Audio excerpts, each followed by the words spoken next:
ಎಲ್ರಿಗೂ ನಮಸ್ಕಾರ. ನನ್ನ ಹೆಸರು ಅರವಿಂದ್ ರತನ್. ನೋಡಿ, ನಿಮ್ಮ ವೈಫ್, ನಿಮ್ಮ ಗರ್ಲ್ ಫ್ರೆಂಡು, ನಿಮ್ಮ ಮದರ್, ನಿಮ್ಮ ಸಿಸ್ಟರ್ ಯಾರಾದರೂ 5, 14, 23ನೇ ತಾರೀಕಲ್ಲಿ ಹುಟ್ಟಿದ್ರೆ ಈ ಇನ್ಫಾರ್ಮೇಷನ್ ನಿಮಗೆ ಅವ್ರಿಗೆ ಹೇಗೆ ಅವ್ರ ಜೊತೆಗೆ ಇರ್ಬೋದು, ನೀವು ಒಂದು ಅವ್ರ ಪಾಸಿಟಿವ್ ನೆಗೆಟಿವ್ಸ್ನ ಅರ್ಥ ಮಾಡಿಕೊಂಡು. ನೋಡಿ, 5s ಅಂದರೆ ಒಂದು ಒಳ್ಳೆ ಕ್ವಿಕ್ ಕಮ್ಯುನಿಕೇಟರ್ಸು, ಒಂಥರ ಫಾಸ್ಟ್ ಮೈಂಡ್ ಓಡ್ತಾ ಇರುತ್ತೆ.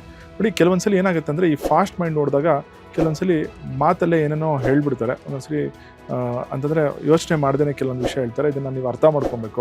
ಅವರೊಂದು ಇದೊಂದು ಮೈನಸ್ ಅಂತಲೇ ಇಟ್ಕೊಳ್ಳಿ, ಅದನ್ನು ಅರ್ಥ ಮಾಡ್ಕೊಬೇಕು. ಬಟ್ ಫಾಸ್ಟಾಗಿ ಕಮ್ಯುನಿಕೇಟ್ ಮಾಡ್ತಾರೆ, ಸ್ವಲ್ಪ ಯೋಚನೆ ಮಾಡದೆ ಮಾತಾಡ್ತಾರೆ ಕೆಲವೊಂದು ವಿಷಯದಲ್ಲಿ. ಆದರೆ ಫ್ರೀಡಮ್ಸ್ ತುಂಬ ಲವ್ ಮಾಡ್ತಾರೆ. ಮತ್ತು ಅದೇ ಥರ ಒಂದು ಒಳ್ಳೆ ಸೇಲ್ಸ್ ಪರ್ಸನ್ಸ್ ಇವರು. ನೋಡಿ, ನನ್ನದು ಕೆಲಸ ಮಾಡೋರಿಗೆ ಹೇಳ್ತಾ ಇರೋದು ಅದೇ ಥರ.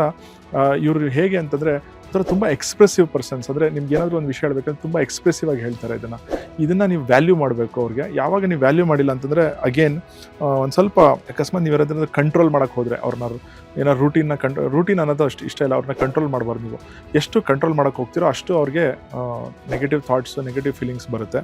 ಅದೇ ಥರ ಒಂದು ಸ್ವಲ್ಪ ರೆಸ್ಲೆಸ್ ಆಗಿಬಿಡ್ತಾರೆ ಕೆಲವೊಂದು ವಿಷಯದಲ್ಲಿ. ನೀವೇನಾದರೂ ಎಮೋಷ್ನಲಿ ಅವ್ರನ್ನ ರೆಸ್ಟ್ರಿಕ್ಟ್ ಮಾಡೋಕ್ಕೆ ಹೋದರೆ ರೆಸ್ಲೆಸ್ ಆಗಿಬಿಡ್ತಾರೆ. ಈ ಇನ್ಫಾರ್ಮೇಷನ್ ಕರೆಕ್ಟಾಗಿದ್ದರೆ ಯೂಸ್ ಮಾಡ್ಕೊಳ್ಳಿ. All the very best.